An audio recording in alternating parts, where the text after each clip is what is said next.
halkani waa Buqcaleed waa mid ka mid ah talisadii ugu waaweynaa ee deegaanka Dhadaar iyo Dhasaan hoos yimaada oo ay ku lahaayeen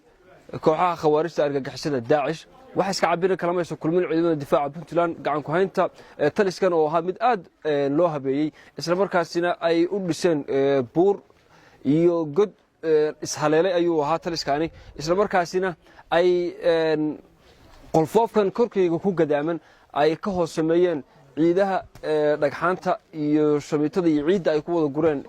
loo yaqaano difaaca ayay ka sameeyeen qolal kala duwan oo aad u tiro badan ayuu leeyahay waana mid ka mid ah talisadii ugu waaweynaa kooxaha khawaarijtu ay ku lahaayeen Buqcaleed halkan waxa ay kooxaha khawaarijtu ku gubeen laba ka mid ah gaadiidka ay isticmaalayeen iska rogo Soomaalidu nooc ay u taqaano baabuurta iyo sidoo kale gaari xaajiyada ayay khawaarijtu ku gubeen sida aad ka arkayseen shaashadaha warbaahinta dawladda taliska guud ee ciidanka difaaca Puntland oo goobta soo gaaray waxa hogaaminayay sareeyo guud aadan cabdi xaashi tananka guud ee ciidamada difaaca qalabka sida ee Puntland oo uu heliyo Cabdiraxmaan Maxamuud Jaamac oo ah taliska howlgelinta ciidamada badda iyo bariga Puntland ee PMPF iyo sidoo kale saraakiisha hogaaminaysa howlgalka Hilaac ee ciribtirka argagixisada Daacish shirjiraayada uu ku qabtay taliya aadan cabdi xaashi Buqcaleed gaar ahaan madaxtooyada waxa uu sheegay tan inay tahay guul weyn oo gaareen ciidamada geesiyaasha difaaca Puntland sidoo kalena ay tahay bilowga wajiga saddexaad ee howlgalka ciribtirka argagixisada Daacish ee Hilaac waxa uu fariin u diray kuwa ku dhumaalaysanaya godadka iyo buuraha waxaana ugu baaqay in laga faa'iideysto cafiska madaxweynaha oo ku kooban 7 casho oo kaliya waxaan u hambalyeynaa dadweynaha reer Puntland dawladooda xukuumadda madaxweyne Saad Abdullaahi Dani ciidanka difaaca Puntland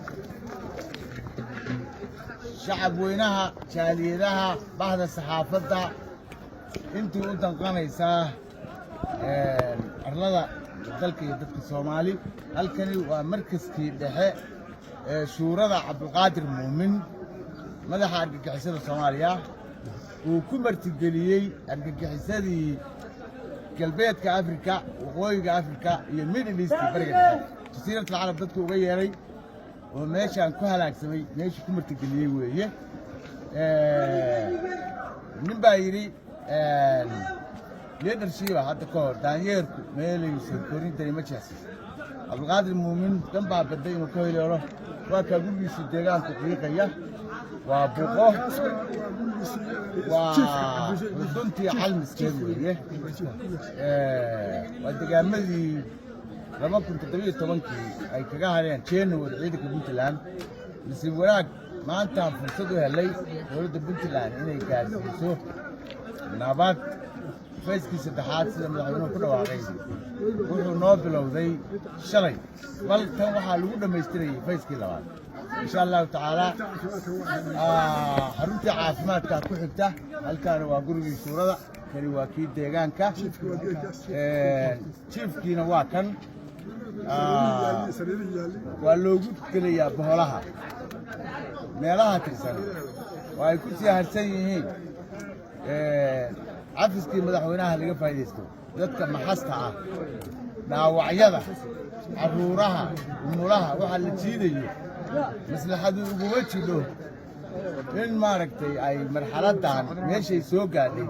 hadii cafiska madaxweynaha 7 barihii dhamaado waxaa ballan qaadayna sida argagixisada qanuunka caalamiga ah waxa uu ka qorayo in loola dhaqmo hadii ilaahay طبعا